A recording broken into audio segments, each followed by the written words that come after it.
nada é mais importante do que conhecer a Deus como Ele verdadeiramente é. Nós encontramos no livro de Gênesis, e tratando do capítulo 4 da criação, que Deus estabelece, que Deus cria de uma forma gloriosa, que através da história Deus torna o mundo conhecedor daquilo que Ele fez, daquilo que Ele estabeleceu, daquilo que Ele, de forma cuidadosa, elaborou. Ele, como um Criador todo-poderoso, sábio, sustentador, redentor e eficaz. Observe que tudo isso aqui se aplica ao Criador. Aquele que cria, aquele que traz redenção, aquele que sustenta, aquele que provê, aquele que mantém as suas mãos sobre todas as coisas, porque Ele é infinito. Então, o capítulo 4 da Confissão de Fé, ela nos mostra exatamente esse princípio de que existe um ser soberano, glorioso, gracioso e poderoso, e Ele é majestoso.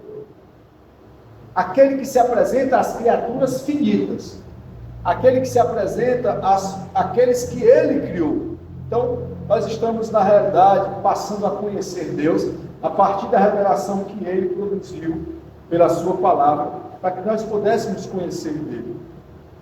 Ele exibe os seus aspectos e caráter nessa obra da criação. Lembra que nós lemos o capítulo 19? O capítulo 19 vai apontando para aquele que criou, e as coisas que Ele criou continuam apontando para Ele. Então, Deus cria todas as coisas de forma majestosa, e aí, nessa sua criação, Ele tem exatamente feito com que os seres humanos possam, criados por Ele, agora entender de forma clara, olhando para a sua criação, quem é o seu Criador. Deus cria todas as coisas e estabelece. No princípio criou os céus e a terra. Ele exibe os seus aspectos, e essa obra fala de quem Ele é. As Escrituras revelam de uma forma especial o quanto Ele é majestoso, a sua providência, a sua revelação geral. A gente viu ainda no capítulo 19 dos Salmos, né? A revelação especial, a revelação geral, que é aquilo que Ele rege, que Ele faz com que nós possamos ver com os nossos olhos, de forma específica e com detalhes extensos. Ele faz isso para que nós possamos ter a certeza de que Ele revelou às suas criaturas o seu poder. E tudo isso com respeito ao caráter dele mesmo. De quem? De quem Ele é, do ser majestoso. O que exatamente é essa revelação geral? Nós ouvimos, né? O que é essa significativa? Alguns sugerem que as ciências naturais são o estudo da revelação geral. Mas é por isso que vale essa revelação tão especial. Desde todos os tempos mais remotos, nós conseguimos ver um homem estudando, procurando saber quem era esse Deus, olhando para onde e de onde viria essa explicação. Na realidade, o Senhor cria toda a terra e faz com que a terra declare quem Ele é. Essa é a revelação geral, para ser mais preciso. A terra fala de quem é o seu Criador. A terra proclama, ela grita, ela exibe, ela faz com que a glória de Deus seja manifesta de uma forma que a obra da criação mostre a providência. E nós conseguimos ver isso a partir da criação. Criou Deus os céus e a terra. Duas coisas que é incompreensível ao estudo do homem na sua profundidade. Quem consegue estudar os céus na sua profundidade? Quem consegue chegar nos lugares mais distantes, fora do planeta, com excelência? Não consegue, né? Pois é. Mas a Bíblia narra tudo que ele contém. Narra a excelência. Quem consegue estudar os lugares mais profundos, os abismos mais profundos que estão lá nos oceanos? Nós não conseguimos. Os lugares mais frios e gelados, aonde o homem não consegue ainda com a sua inteligência, o seu maquinário alcançar. É esses lugares que são inalcançáveis pelo homem. Mas Deus criou tudo isso e Ele tem poder e autoridade sobre tudo isso. É a partir disso, meus irmãos e amados, que nós conseguimos ver a obra de um Criador. O mundo que hoje nós conseguimos ver, o mundo que nós estamos inseridos na sociedade hoje, ela vem de uma visão um tanto quanto filosófica, na busca de procurar entender quem é o seu Criador. A partir daí, existem muitas visões teóricas, né? Mas o Eterno, ele é incorruptível, ele é inalcançável e ele é inatingível pela limitação das nossas mentes. A observação mais próxima e exata que é possível ter do Criador, nós temos a partir dele mesmo. A observação mais exata que nós podemos ter do próprio Deus, nós só alcançamos nas Sagradas Escrituras. E um ponto filosófico muito simples que é dito é que para cada efeito há uma causa. Ou seja, Deus cria todas as coisas e essa criação, ela é uma criação que foi criada com o objetivo de apontar para outra coisa. O que seria o ser que criou, o ser que está para além de nós? O que seria, né? O que poderia explicar esse Deus? Quem teria a habilidade para explicar o Criador de uma forma tão profunda? Não há comparação. A partir do nada, Deus criou. O texto vai dizer assim, ó, que no princípio ele cria e vai dizer o seguinte, que a terra era sem forma e vazia. Não existia. Não tinha algo para se agarrar. Não tinha uma coisa que você pudesse dizer, foi aqui, desse ponto de partida, nós vamos começar aqui e chegar à mesma conclusão de Deus. Não. A sua glória é poderosa e o princípio da sua criação mostra a sua soberania, porque do nada ele começa a criar.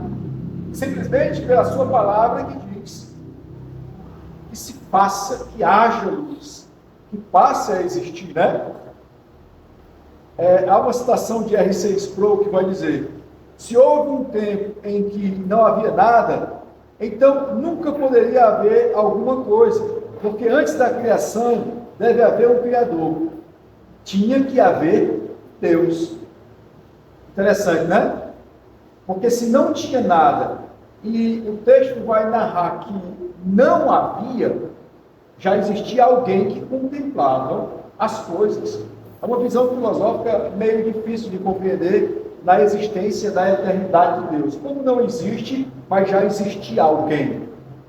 Bom, Deus é essa ação gloriosa e divina no nada em que nós não conhecemos. E que só passamos a conhecer a partir do momento em que a palavra de Deus demonstra isso. Né? Demonstra um Criador soberano. E que a partir dele, a partir de Deus Criador, o céu e a terra, e tudo que foi sendo feito, nos dá uma realidade existencial do agora. É complicado falar disso. É difícil falar disso, porque Deus cria os seres e faz com que eles, a partir de agora, tenham essa possibilidade de ter a compreensão, de ter a sua noção, de ter mente e inteligência, de ser dotado de raciocínio. Só a partir dessa criatura que Deus faz com que ele passe a observar os sagrados escritos de Deus, é que nós vamos ter a noção das verdades de que Deus criou de uma forma plena e perfeita a humanidade e os seres que habitam a terra. De uma forma sem forma, de maneira que ele apresenta sem forma e vazia, parece que, como é que essa ação sem forma e vazia passou a ter sentido para nós? A doutrina da criação, ela não pode ser apenas uma verdade passiva, algo que está no campo da teoria, né? Na realidade, ela traz muitos debates que as pessoas começam a questionar. A teoria da evolução, né? A Terra que era jovem, a verdade pela qual nós caminhamos, que nós enxergamos o mundo. Houve um momento em que as coisas criaram de si mesmo, houve uma explosão, houve tudo isso que as especulações estão apresentando, ou essa apresentação bíblica é a apresentação mais consistente. Então, o campo das especulações, dos questionamentos, das dúvidas, sempre vão existir. A visão consistente, bíblica, criacional, como nós entendemos, é a mais coerente. Por quê? Porque nós encontramos a razão apontada pelo próprio Deus nas coisas que Ele criou. Há um equilíbrio, há um poder inexplicável, que do nada não poderia simplesmente aparecer alguém dizendo, eu acho que foi assim, e isso é mais coerente, né? A terra era sem forma e vazia, e cobria uma face do abismo.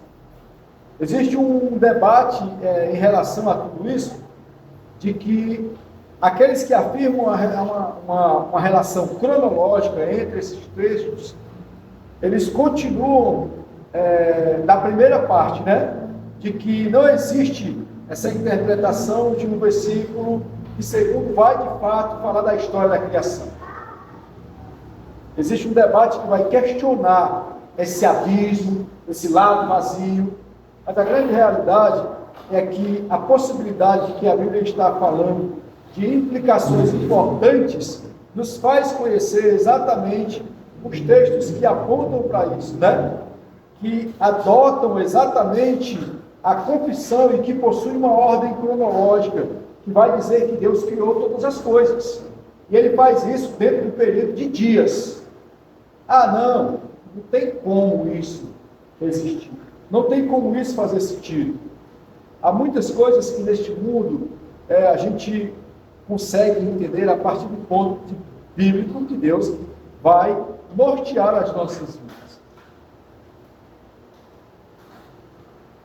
Nós encontramos os textos sagrados que apontam sobre as referências como compreendidos da extensão de que Deus criou e que a terra está de forma completa, extensa e realizada, preparada diante da voz de Deus, da vontade de Deus, e que traz uma ordem para que Ele mesmo organize isso, de uma forma que Ele preenche esse vazio.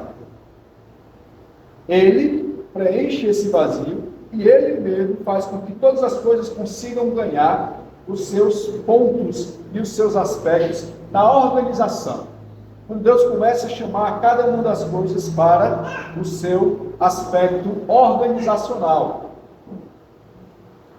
Os mares, os monstros, os abismos, árvores, plantas, a divisão, os continentes, tudo isso vai ganhando uma construção a partir dali de uma forma grandiosa, de uma forma majestosa. Grandioso e poderoso quando Deus faz com que as coisas aconteçam a partir do momento em que Ele diz assim, que Ele separou primeiro, né? Dia e noite, as águas acima das águas, debaixo da terra seca e abaixo. Deus encheu todas essas coisas, né? Para que elas pudessem ter o espaço de tudo que Ele foi criando. Os pássaros, os céus, a noite, o dia, as criaturas viventes, as criaturas que nadam, as criaturas que rastejam, as criaturas que voam. Entende? Toda a construção de Deus, no capítulo 1, os versos 1 e 2, são preenchidos a partir das coisas que Ele vai colocando nesse lugar, que anteriormente parecia um caos. Existe um abismo, é tudo escuro, está vazio, parece que não tem organização, né? Mas depois Ele começa a colocar cada um desses pontos. Houve dia, houve noite, houve os momentos em que haviam animais que voavam, animais que rastejavam, animais que habitavam as profundezas, monstros marinhos, havia animais que andavam na terra. Então, aqui nós conseguimos encontrar o primeiro momento dessa organização. Nós vemos Deus através dessa palavra de ordem e de organização da criação. É uma beleza que Deus cria. O jardim é um dos pontos essenciais. Quando aparece o jardim, aí você vê a coisa mais bela. E é dito lá que é tão belo, e é um lugar tão maravilhoso, que depois da queda, depois do erro, aquele local foi retirado. Aquele local sai e as pessoas não têm mais acesso. Adão e Eva são retirados dali. Não tem acesso àquele lugar tão perfeito, tão belo. Interessante. Então, biblicamente, nós encontramos a organização de Deus, de algo que parecia vazio, mas agora está sendo habitado. Da mesma forma que o verbo de Deus transforma pessoas vazias em uma nova criatura. Vamos fazer um contraponto. A criação do mundo e o que parecia um caos na desorganização de trevas e de algo vazio, e na vida de uma pessoa que não tem Deus. Uma pessoa vazia, como é? Trevas, abismo e perdição. A criação do mundo parecia que nada estava no local, e ele colocou cada ponto essencialmente no seu devido lugar. Quando há uma criatura que agora conhece a voz, a vontade, a graça e o amor de Deus, uma nova criatura que dele, recebendo dele, sendo preenchido pelo poder, pela graça e pelo seu Espírito, transforma-se em uma nova criatura, e todas as coisas agora vão fazer sentido na vida dela. Interessante, né? Essa observação. Essa forma que Deus age agora vai nos fazer compreender que o que estava corrompido pelo pecado agora vai ser transformado pela nova vida em Cristo. O que estava vazio, em trevas e escuro e inabitável, agora passou a ser, na criação de Deus, um lugar de habitação pelas coisas belas e perfeitas, pelas coisas plenas. Se você olhar como é que eu acho belíssimo quando você olha ali o fundo do mar, os animais, a complexidade da perfeição dos corais, dos peixes, dos animais enormes que aquele lugar tem, como cada uma daquelas criaturas vivem ali, o equilíbrio de tudo aquilo, né? Animais que não podem devorar todos para aniquilar uma espécie. Os mares que em determinado lugar ele é quente e em outros é frio. A profundidade que alguns animais vivem, a maneira como eles resistem aos lugares mais frios, a maneira como eles se reproduzem e migram para outros lugares. Isso só olhando para as profundezas. E existe um equilíbrio enorme. Se nós olharmos para as aves, para os pássaros, se nós olharmos para a humanidade, entende como a criação de Deus ela é plena e ela é perfeita. O capítulo 4 da Confissão de Fé narra e tem uma apresentação extraordinária da perfeição de Deus nesse capítulo. Mas nós também temos ainda aqui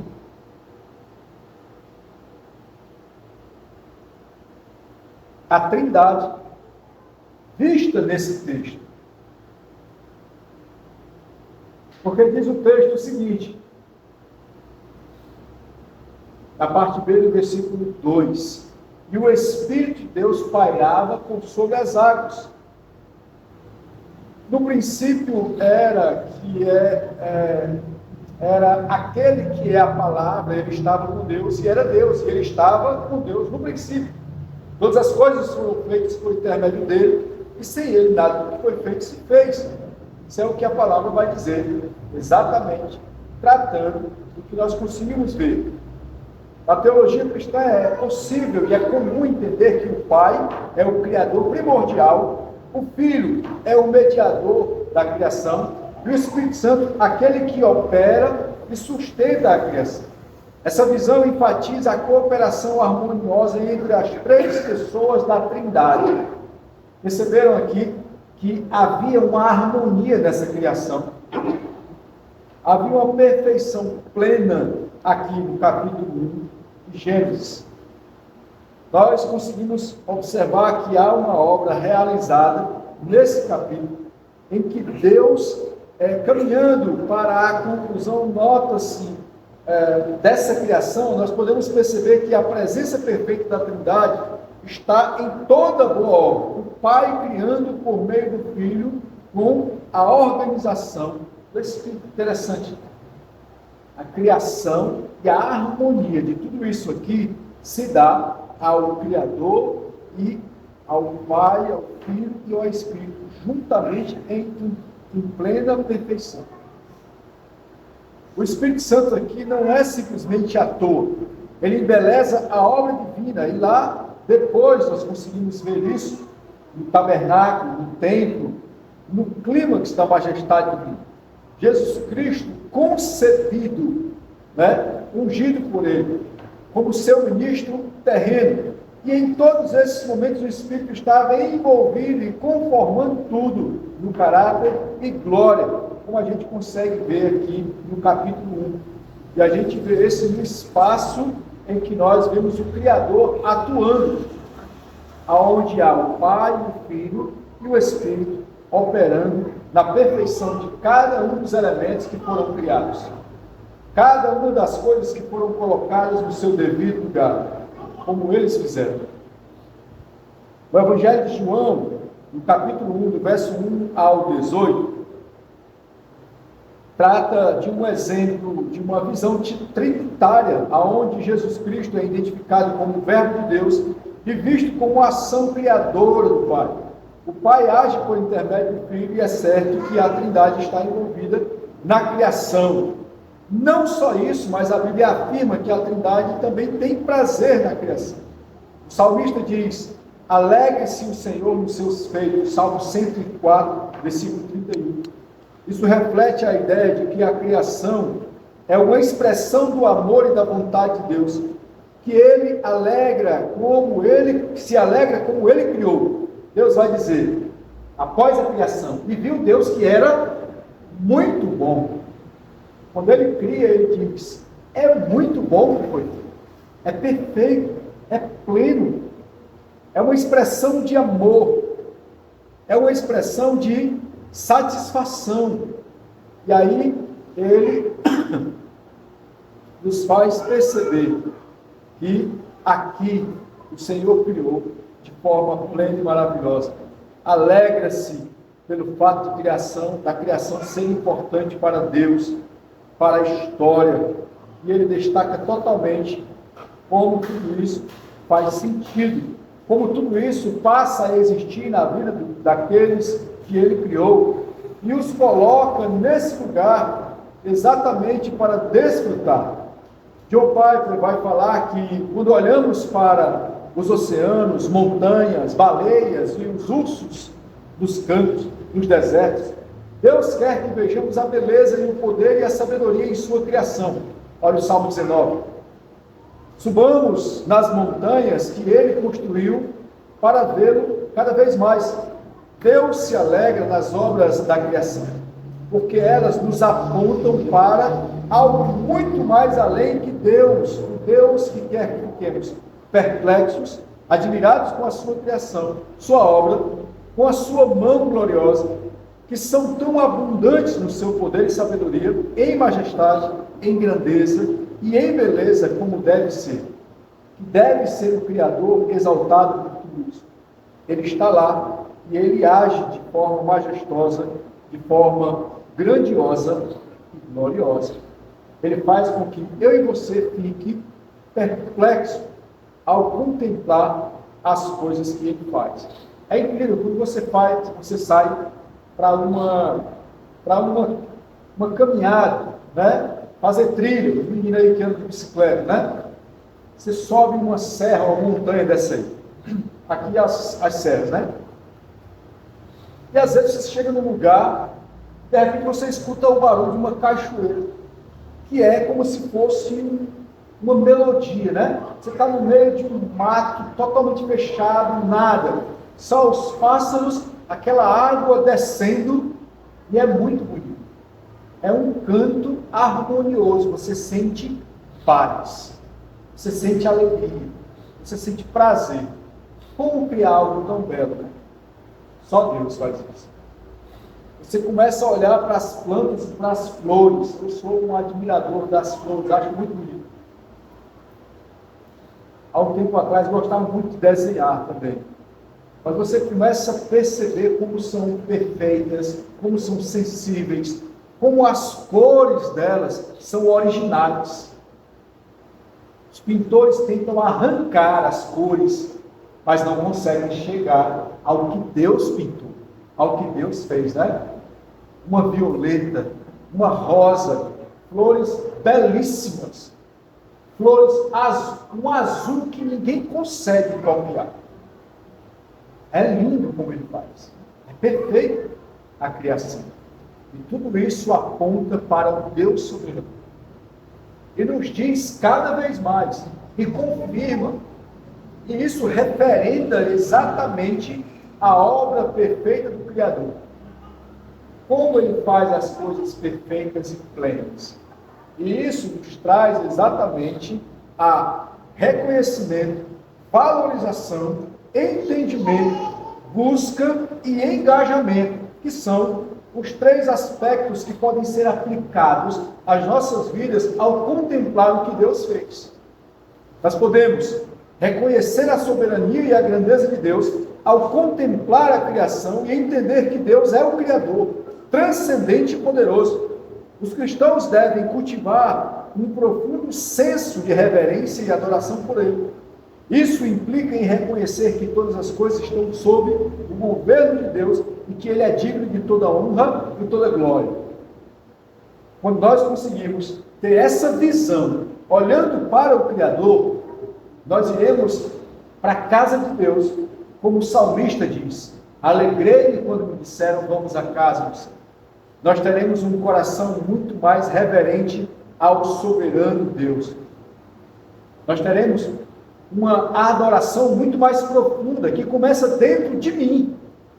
A adoração, ela começa em mim, na minha casa, no meu caminhar, aonde quer que eu esteja. E quando eu chego na igreja, quando eu chego junto aos meus irmãos, a extensão dessa adoração que eu carrego comigo, ela vai explodir e contagiar os meus irmãos à minha volta. Mas eu preciso ter esse entendimento de Deus. Eu preciso ter essa compreensão e esse reconhecimento da soberania de Deus. É em mim. Não é externo. Não é ser contagiado primeiro pelo meu irmão. É eu e Deus. O segundo aspecto dessa aplicação é valorizar a criação de Deus. Como Deus se alegra em suas obras criativas, os cristãos também devem valorizar e cuidar da criação de Deus. Isso inclui uma responsabilidade de serem bons administradores dos recursos naturais, provendo sustentabilidade e cuidado com o meio ambiente. Amar o que Deus criou. Somos mordomos de Deus. Amar o mundo que Deus criou. Que estamos inseridos nele exatamente para glorificar a Deus. Como esse mundo glorifica? Amar a casa de Deus, que é o lugar onde nós adoramos o Senhor. Que precisa do nosso cuidado e zelo, respeito. O terceiro aspecto, entender o papel da Trindade na criação. É um ato de respeito, reverência e submissão. Reconhecer a presença e a ação da Trindade na obra da criação nos leva a uma compreensão mais profunda da natureza de Deus e da sua obra redentora. Isso também nos ajuda a perceber a importância da cooperação harmoniosa entre as três pessoas divinas em todas as áreas de nossas vidas.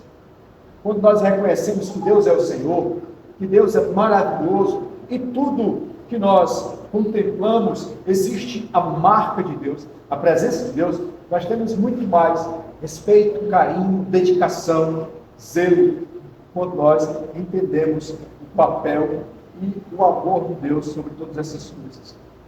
Buscar a santificação, esse é o quarto aspecto nessa aplicação importante para as nossas vidas.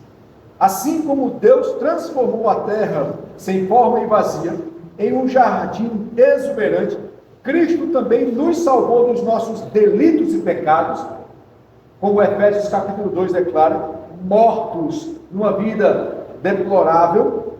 Nós devemos também exatamente buscar ser transformados, assim como foram transformados o vale dos ossos secos em carne novamente. Assim, a responsabilidade humana de progredir no caminho do Evangelho é essencial para uma vida sadia, cristã. Isso implica em permitir que o Espírito Santo opere em nossas vidas, trazendo ordem ao caos interior, preenchendo o vazio com a plenitude de Cristo. Será que muitas vezes esse caos não tem sido a razão de estarmos muito mais desanimados para ir à igreja, para estar no culto de doutrina, para estar na escola dominical, para estarmos no culto do domingo? Existe um caos que está dentro do coração do homem. E esse caos é exatamente o pecado em um cabo de guerra, lutando contra nós, nos arrastando para não estarmos juntos de Deus, para não buscarmos uma vida mais íntima, uma vida de devocional, uma vida de leitura, uma vida de oração. Esse é um caos terrível que precisamos lutar diariamente contra ele. E isso em uma busca constante nas nossas vidas. E o quinto e último aspecto de uma aplicação essencial para nós é engajar-se culturalmente. Reconhecendo o valor da criação e a importância de cuidar dela, os cristãos devem se envolver ativamente na cultura e na sociedade em que vivem. Isso inclui contribuir para a promoção do bem comum, da justiça social e do amor ao próximo, refletindo os valores do reino de Deus e em todas as áreas da vida. É verdade. Como é importante nós cuidarmos do que está à nossa volta, né? Como é importante sabermos que o bem comum, a sociedade precisa da nossa influência como cristãos.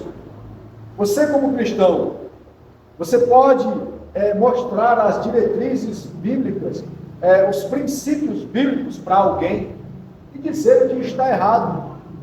Se opor àquilo que se opõe à palavra de Deus. Realmente dizer que você tem um aspecto do que Deus fez na sua vida e de que é uma nova criatura e que exatamente deseja ensinar o que é correto, de que deseja cuidar do que deve ser cuidado, orientar os mais jovens, trazer ensinamento aos indelinquentes, né? Às vezes você vê alguém riscando as paredes, depredando um monumento, quebrando alguma coisa, você vai e faz igual o Homem-Aranha lá, né? Ele sai do meio e deixa o ladrão sair com o dinheiro, não? Quem foi que disse que é minha responsabilidade, né? Quem foi que disse que eu não tenho responsabilidade com isso? Na realidade, o cristão é um dos seres mais envolvidos com a terra. Você que reconhece, você que entende que Cristo é o Redentor do Senhor da sua vida, é a pessoa mais responsável com tudo que está à sua volta. Por quê? Porque, tendo essa responsabilidade, você está sendo uma pessoa fiel ao seu Criador, amando e cuidando aquilo que Ele fez, aquilo que Ele colocou em nossas mãos, aquilo que com muito zelo e perfeição Ele executou na criação dos céus e da terra. E também aconteceu em nós, né? Quando Ele cria os céus e a terra, tudo se torna organizado e bem transformado. Vem o homem caído no seu pecado, na sua maldade, que também está em caos, sem forma e vazio, e aí o Espírito Santo adentra e tudo agora torna-se organizado. Entenda? O estabelecimento e a organização dos céus e da terra e a organização de Deus na vida daquele que está perdido em uma escuridão. Perceba como Deus trabalha o equilíbrio de graça sobre nós, nos dando um lugar habitável e maravilhoso para morar, e nos dando graça para viver nesse lugar e condição pela sua misericórdia. Possamos compreender, amar e viver calorosamente aquilo que o Senhor colocou em nossas vidas e em nossas mãos. Amém? Vamos orar? E agradecer ao Senhor por mais um momento de graça, bondade e misericórdia na sua casa. Nós te louvamos, Deus de bondade eterna, porque nos encontramos na tua casa, ó Deus, olhando e estudando a tua santa e perfeita palavra, assim como a confissão de fé de Westminster, rica na sua orientação e na profundidade dos seus escritos.